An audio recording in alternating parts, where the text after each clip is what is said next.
Tēnā koutou katoa. Welcome to Sustainability 101.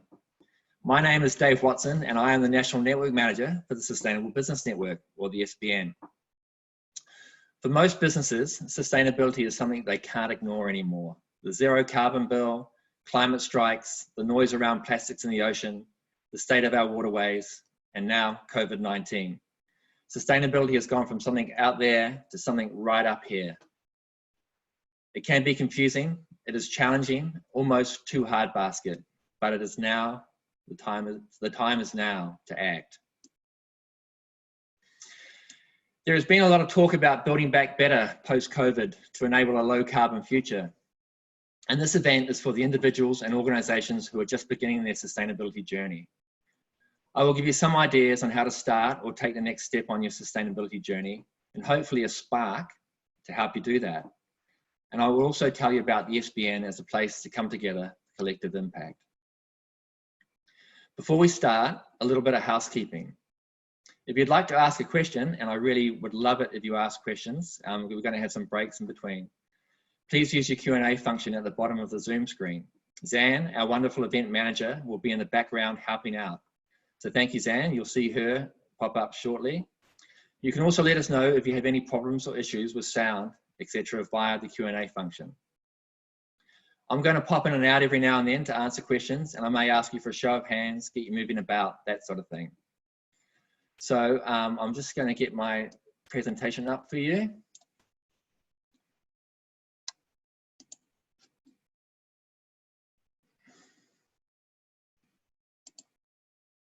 One second.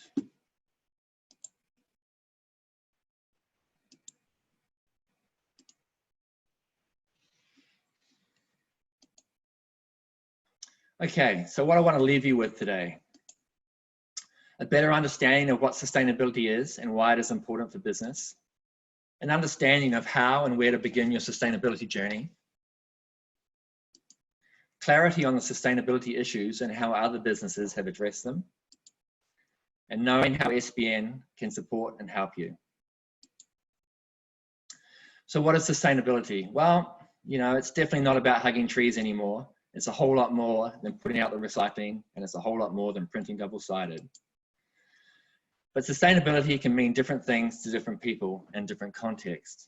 Often it is defined as meeting the needs of the present without compromising the ability of future generations to meet their needs. For me, it is living and operating within and in harmony with the systems of nature. Now, I don't want to make light of the impacts of the COVID pandemic and the resulting hardship for many, but sustainability is happening by default right now. Papatuanuku, Mother Earth, is breathing. We are making do with what we need and less of what we want. The air is cleaner and our cities are quieter. Walking is really pleasant, cycling feels safe, and the slower pace feels welcomed. Since lockdown, the slower pace has meant our clogged arteries are flowing freely. Our streets are quiet. Phil Jones, who leads our climate work, analysed the likely impact of the lockdown on our own carbon emissions in New Zealand. He found the reduction in carbon emissions is finally happening at a level we would need to do permanently to meet our Paris Agreement commitments. Although obviously, this isn't the way we want to do it, right? Phil has estimated a reduction of 21 million tonnes of carbon, or around 25% less emissions over the lockdown month. The biggest drops here are from road transport and domestic flights, and also from waste out of manufacturing and commercial activities, etc. Now, you may have seen this Venn diagram before. This is a traditional sustainability model. It has the society, economy, and the environment having equal importance and hitting the balance for the sweet spot in the middle, sustainability. But the more evolved contemporary model is systems within systems, all functioning within our environmental boundaries. So the important thing here is if you took the economic system away and the societal system away, the environment would just be fine, thank you very much. But if you take the environment away, all the other systems will fail. So taking a big zoom out to look at this ball in space we live on, It is a closed loop system that contains the ingredients for life. The only thing that goes out, and this is about as scientific as I'll get today, is the odd rocket ship. And the only thing that comes in is the odd meteorite. Otherwise, all matter is contained within the biosphere. It just takes on different forms. Some forms that with human manipulation are increasingly difficult or impossible for nature to cope with, putting the system out of balance and reducing its ability to maintain life. Sustainability can involve a lot of science, and it can be very complex and contentious. For example, the climate change debate, which is still being fought. But I'm going to try to keep it simple. What I'm going to talk to you today about involves a funnel and a simple, easy to remember A, B, C, D. The funnel is a simple metaphor to use. Now, in a sustainable world, the lines would be running parallel and ideally opening up out the other end, which you can see on the right-hand side here. As they open up, that's into regeneration. We're actually restoring the system that we've damaged to this point. But currently we're in the state with declining resources and increasing demand, and we're trying to get the earth through that, navigate it. And we're obviously hitting the wall in some places around fresh air, fresh water, and now, as I said, COVID-19 is where we're hitting a wall. In the quest for economic prosperity, we're systematically destroying and polluting the systems that we as humans are completely dependent upon. Nature. The funnel is all about overconsumption. Its constricting walls and decreasing room to maneuver show us basic flaws in our socioeconomic system, now and into the future. And these can be viewed as the drivers of change. So the key points there are the Earth's capacity to provide life-supporting resources, such as clean air, clean water, and topsoil. All that is systematically decreasing. At the same time, our demands on these resources are increasing. And the narrowing walls of the funnel imply big risks. Now, you don't have to be a world-renowned economist to recognize that what will happen if present trends continue. So I'm just going to take some questions now, and any thoughts from you. Perhaps you have your own definition of sustainability. So I'm just going to stop sharing for a minute and take some questions. Are there any questions out there?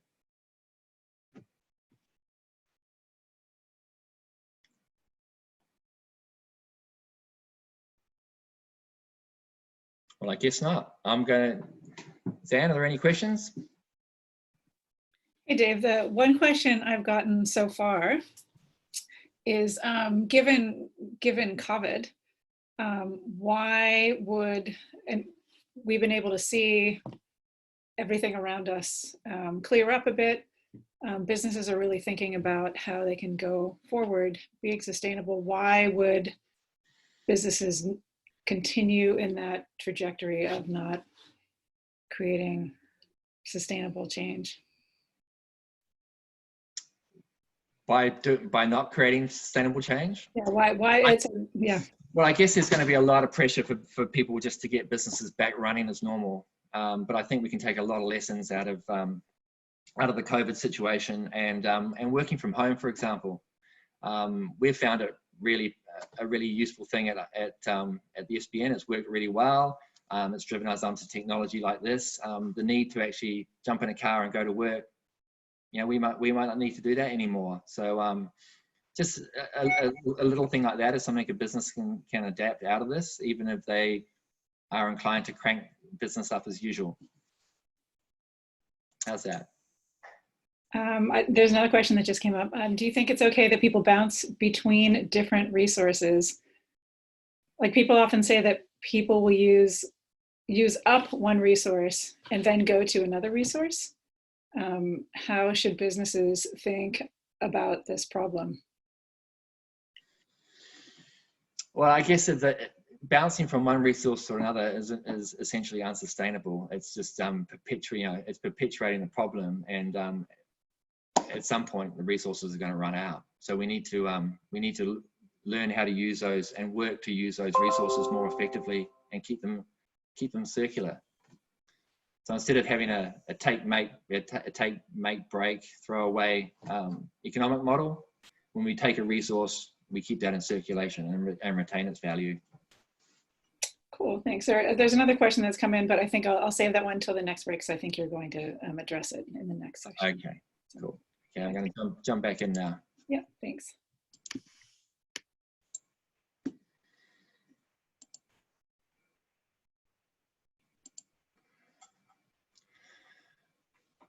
Okay, well, I was going to ask you, and I forgot, if anyone's been to Splore, a wonderful event here in Auckland, a yearly event now. Splore is a long-standing SBN member, and it's a business close to my heart as I took them through the process I'm about to show you. For context, Splore is a 3-day music and arts festival on a sensitive regional park. There's no infrastructure. Everything has to be brought in. 7,000 people at a celebration that lasts for 3 days. This is a great example because while it is a business making change, it also represents a contained community of smaller businesses and individuals and their interface with the natural environment. Perhaps even this is a micro-model example of change for other communities, towns, and cities. So big events can go bad, very bad. And no event organizer wants this to happen at their events, and no one going to an event wants to be part of making this happen, but it does. So just to be clear, this isn't Splore, this is a festival in England, but it's just a really good example of how the impact these events can have. But in 2012, Splore did hit up against the diverging walls of the funnel, which we've just seen. Growth brought increased impacts and increased demand on the festival's resources. Most notably, there was a huge waste problem requiring an extensive site cleanup and loads of resultant landfill. The reputational risk was very real, and their license to operate at the location was also under threat. And the Splore management decided to invest in a targeted, sustainable approach. They started with the end in mind, and this is where the ABCD comes in. A, here is for awareness and an aspirational goal. So the goal here is zero harm to people and planet, and restoration through operations and influence. So that's the target you're shooting for. B is for baseline, the assessment of where you are now. If you look towards sustainability from where you are now, your vision is limited by the constraints you currently have, and that's you can only see from that perspective or that point of view.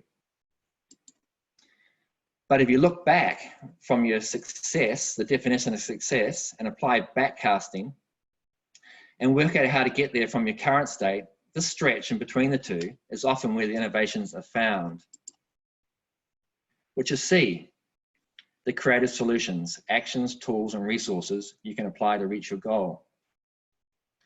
So some things we did at Splore, we introduced the Global reusable cup system and a deposit mechanism around that to keep the cups circulating through the festival. We had 100% compostable servingware, manned educational waste stations to capture the resource without contamination. And really importantly, we had extensive pre-event stakeholder engagement to get everyone on board.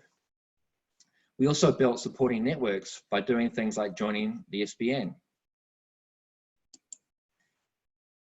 And then D. D is deciding on priorities, the order of attack. D is also down to action. So putting all the creative solutions into an order.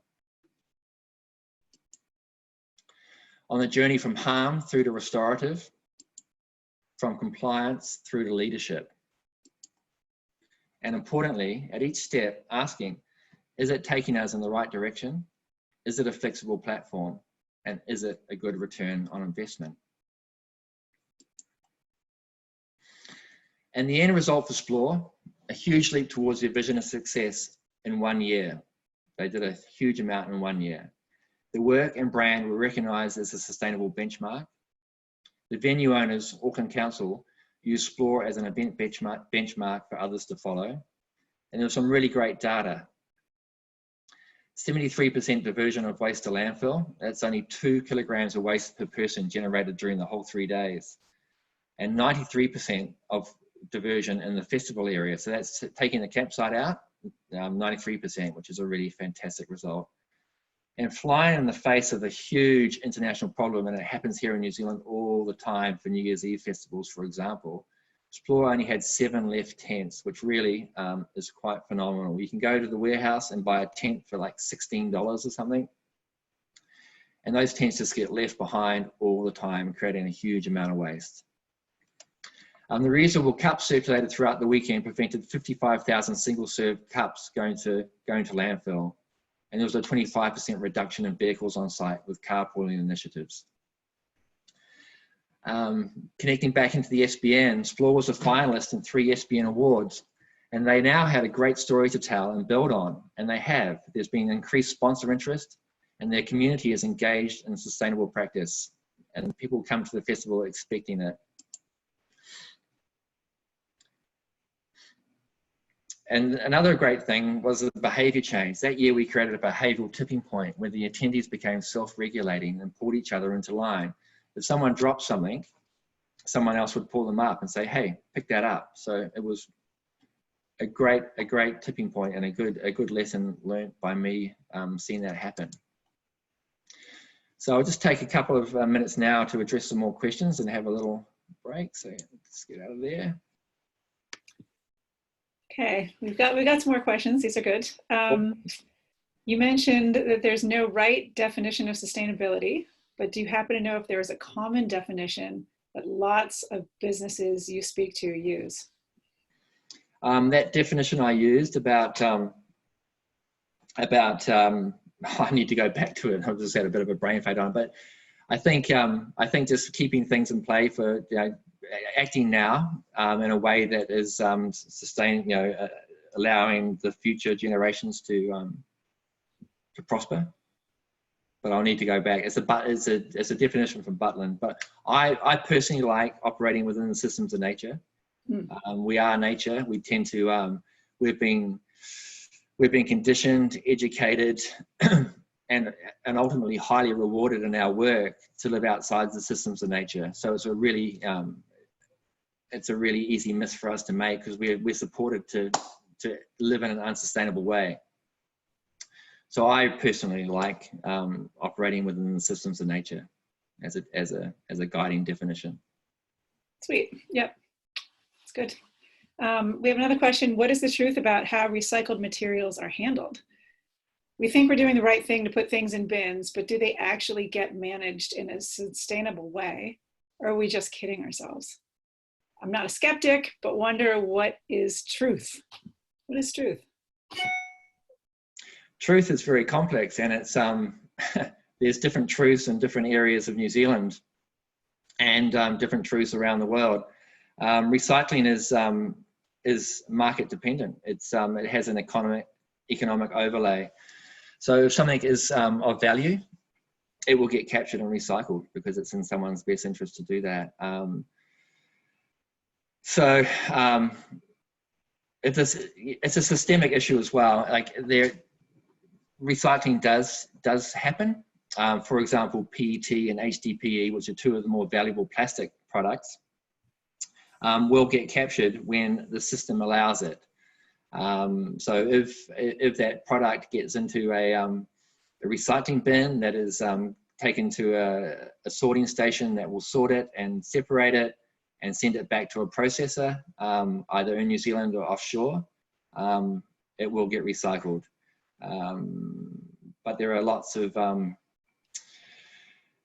times where it doesn't get recycled, and it is market driven, so it can change quite a lot. But classically, recycling has been everyone's environmental absolution or sustainable absolution, where they think that if I recycle, I'm being sustainable, I'm doing the right thing, I'm going to put everything in my commingled recycling bin, and that's all okay. It's not as simple as that.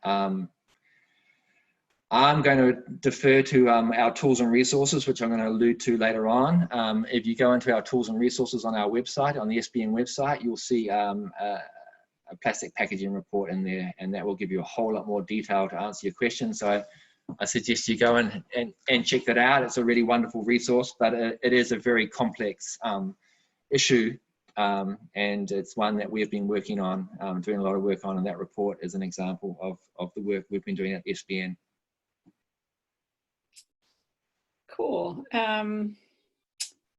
Somebody let me know that it's the Grow Harlem Brundtland definition that you've been using for sustainability. Thank you very much. I put it up there. I don't use it a lot myself. I haven't committed it to memory, and I didn't want to drag back through the slides, so thanks so much. But we can send that out. We're going to send some stuff out after the event, and we can put that in there. But I suggest come up with your own definition. Make it real for you. I think that's important as well. Cool. I think that's it for right now. Okay, cool. I'll get back into it.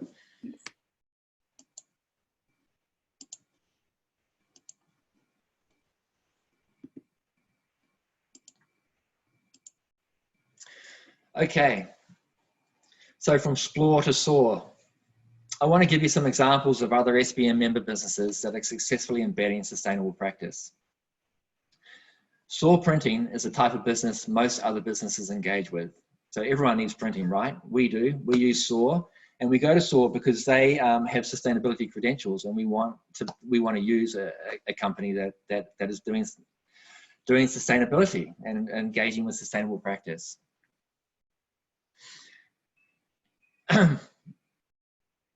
So they've carved out a competitive advantage through their sustainable practice.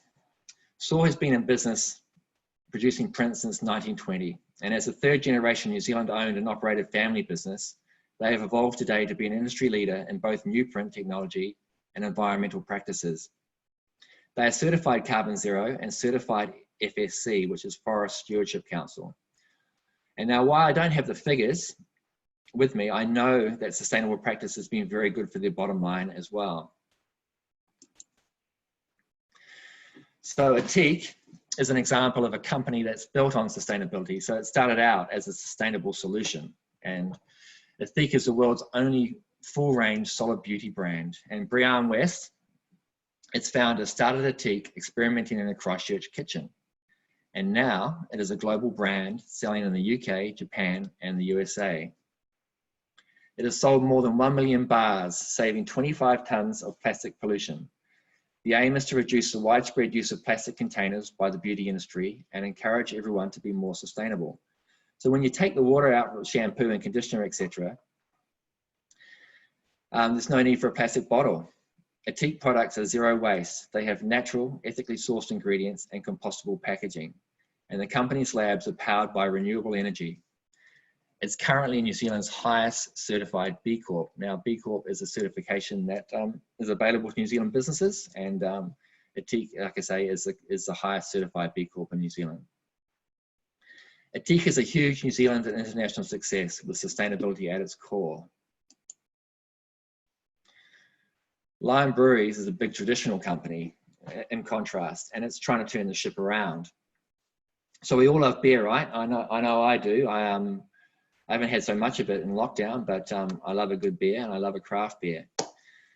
Beer drinkers, like myself, can now save the planet with New Zealand's first carbon neutral brew. Christchurch-based craft brewery, The Fermentus, which is a Lion subsidiary, is the first in the country to receive an Enviromark Solutions Carbon Zero certification for its Kiwi Pale Ale. And it's aiming for the title of New Zealand's first carbon neutral brewery next year. Now, there was a strong demand from big customers for this product, like Air New Zealand and Sky City, who are looking to reduce their own carbon footprint, which made the rest of Lion start to take notice and to take action. So Lion are now making big moves towards being carbon neutral right across the organization, which is a really great result. And it started from a small example, which has created a big demand, and now they're looking at doing it right across the organization, which is fantastic. Okay, so I just want to break it up a bit. We haven't been sitting down that long, but I just want to keep your brain engaged. And we had a CEO forum recently, and my colleague Phil got everyone to move about a bit, and he had this wonderful signature move that I thought was amazing. So what I'd like you to do is stand up and just take a breath and stretch.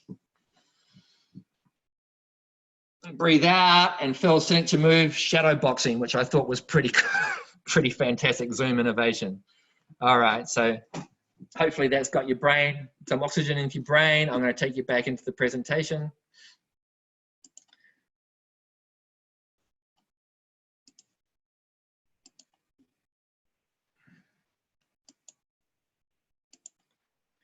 Okay, and now I'm going to tell you a little bit about the SBN.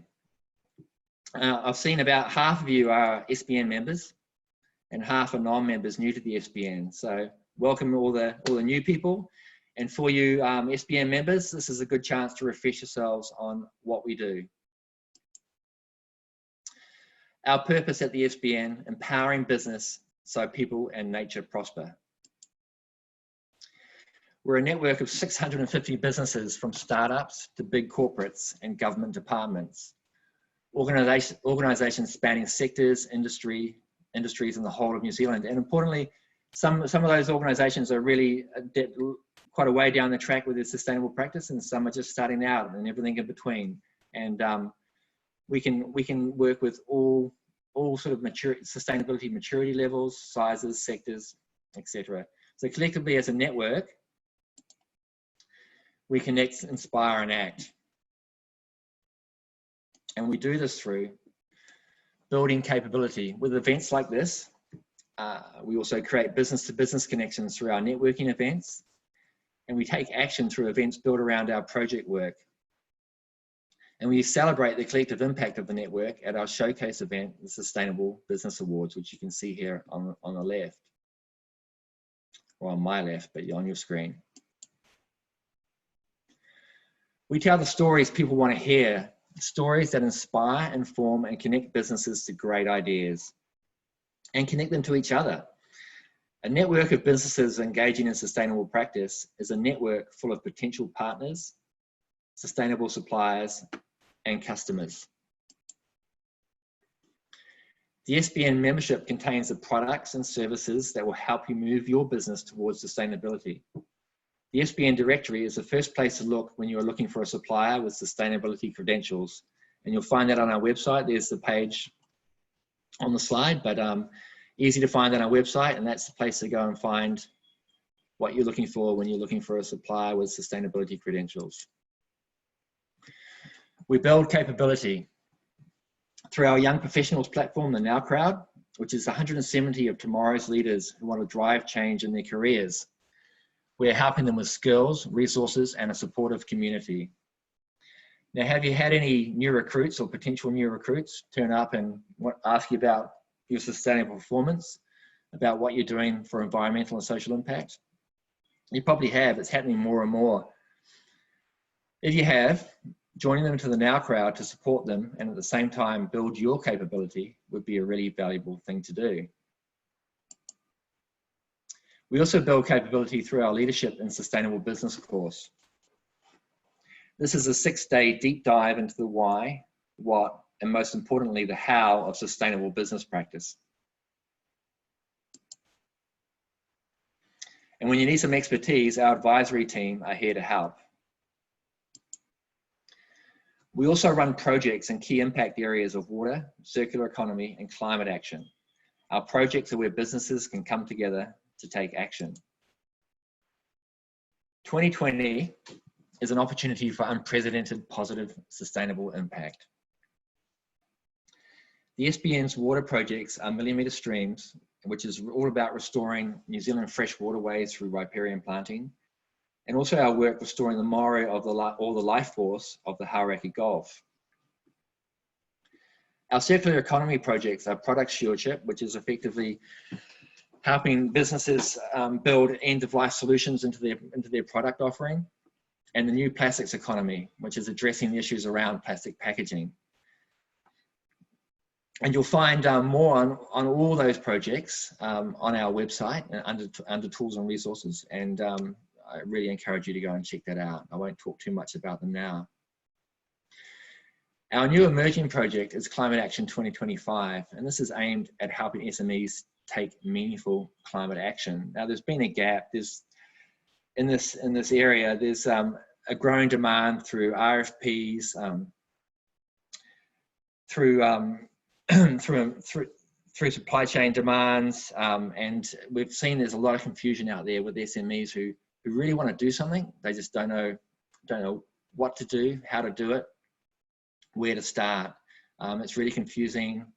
SMEs are time poor. They might not have the built-in sustainability capability that some of the big organizations have, and a lot of these big organizations have signed up to the Climate Leaders Coalition. So they've made commitments around their climate action and their carbon reporting, and they are putting demands on the SMEs, which are effectively a supply chain. So there's a gap that needs to be addressed. So Climate Action 2025 is our project, and we're looking at creating a platform and some simple, easy to use tools and resources so SMEs can engage and take some meaningful climate action.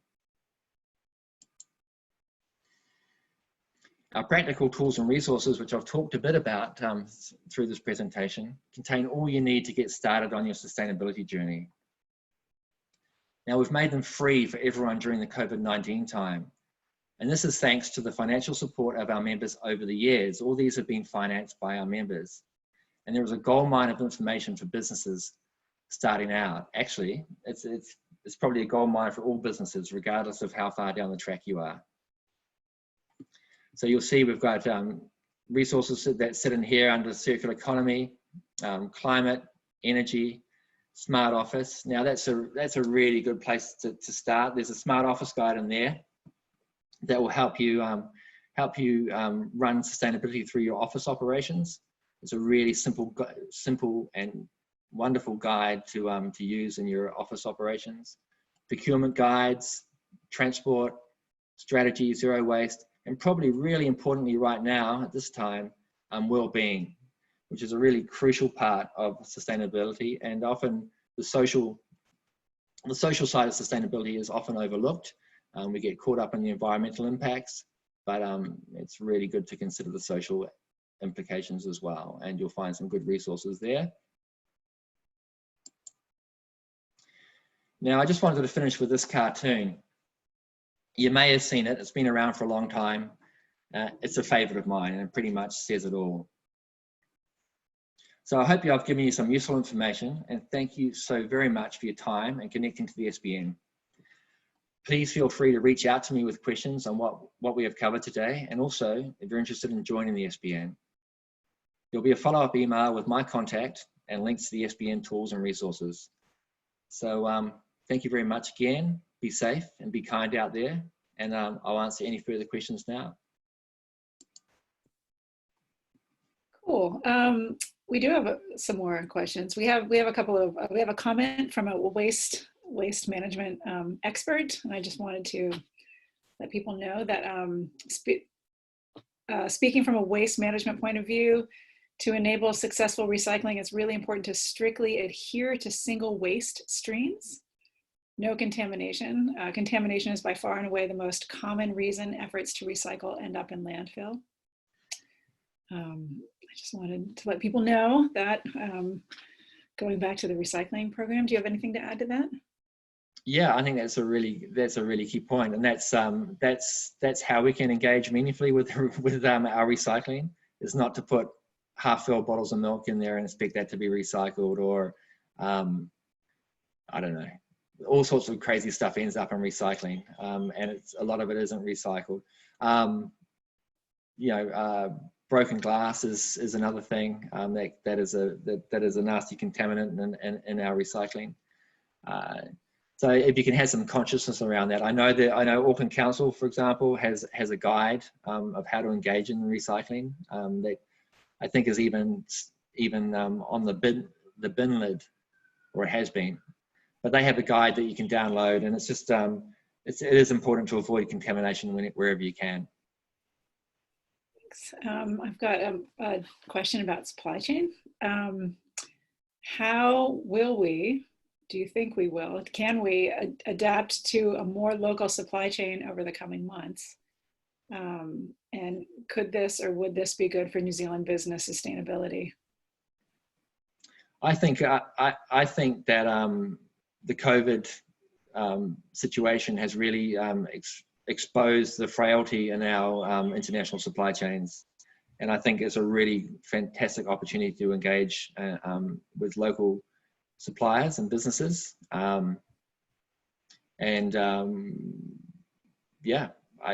I think wherever you can, it's a great idea to look at it. It's not only supporting the local business, it's building in some resilience in your future supply chain as well. So if you can create that now, I don't think COVID is going to be the first time we get hit with a shock, or the last time we're going to get hit with a shock. I think there'll probably be more coming.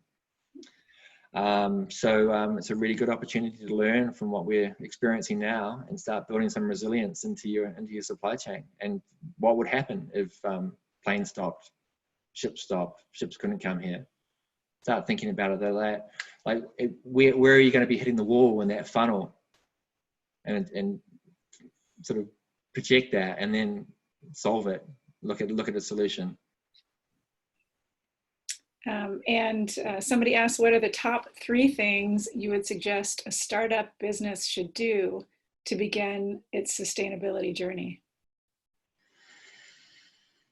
I think as a startup, I mean, Atik was a really good example. That was just a startup in someone's kitchen. But I think the key thing there was that Brianne had a sustainability filter at every decision.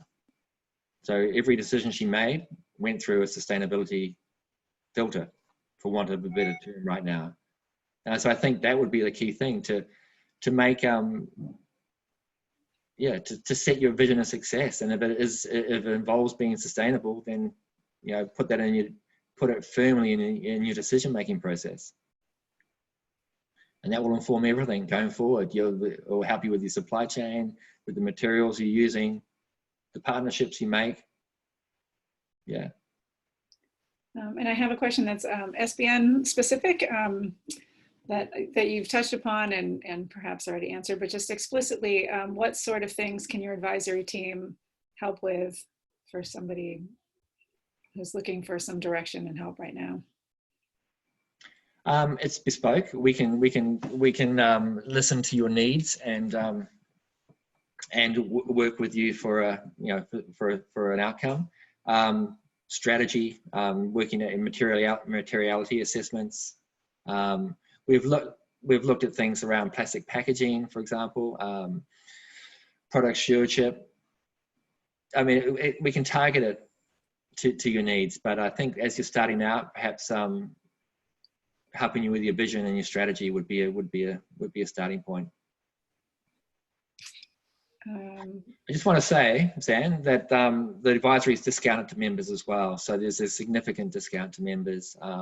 It's a great resource. We've got a huge amount of expertise sitting in the SBN, and we'd love to help our members and non-members do things better.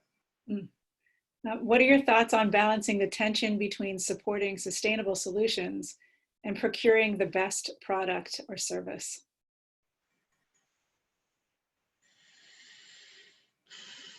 Are they mutually exclusive? No, they're not mutually exclusive. Sometimes you can get a win. I guess it's I guess part of that is kind of like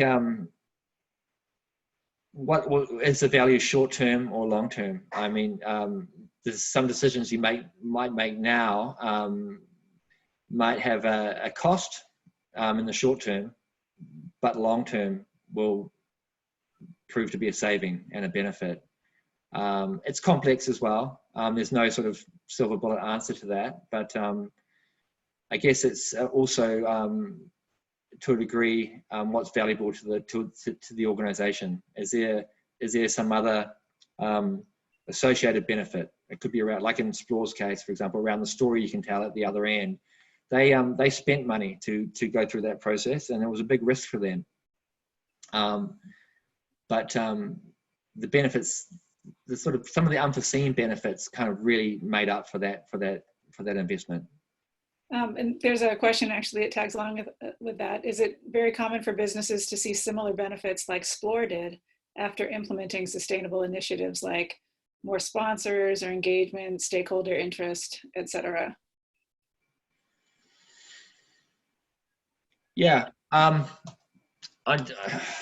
just trying to think of another example, but yes, there is. And I think the SBN is an example of that. And I talked about our directory and that engagement of people looking for sustainable suppliers. So I think there is there is benefit. There are people out there looking for sustainable products and services. There's research to support that. The Colmar Brunton Better Futures report, for example, is something that will support that. So go and check that out. Colmar Brunton Better Futures. I can't think of an example straight off now, Zan, but yes, the answer is yes. I think we're just about out of time, Dave. Nice. Hey, well, it's been a pleasure, Zan, and thank you, everybody out there. I can't see you, but it's awesome that you've come along today. And I hope to see you when we get out of this lockdown situation at a real event. Although these online events have been awesome, and it's just opened up a whole new connection to a lot of people that normally wouldn't get to engage. So if you're somewhere remote right now, good on you. And there's another event on every Tuesday. Oh yeah. Yeah, we've got just around supply chain. We have an event every Tuesday.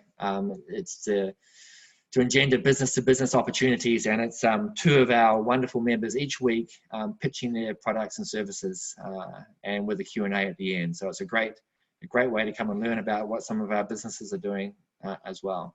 So every Tuesday, what time is it, Zan? 12 o'clock? 12 o'clock, lunchtime. 12 o'clock. Yep. Cool. All right, should we leave it there?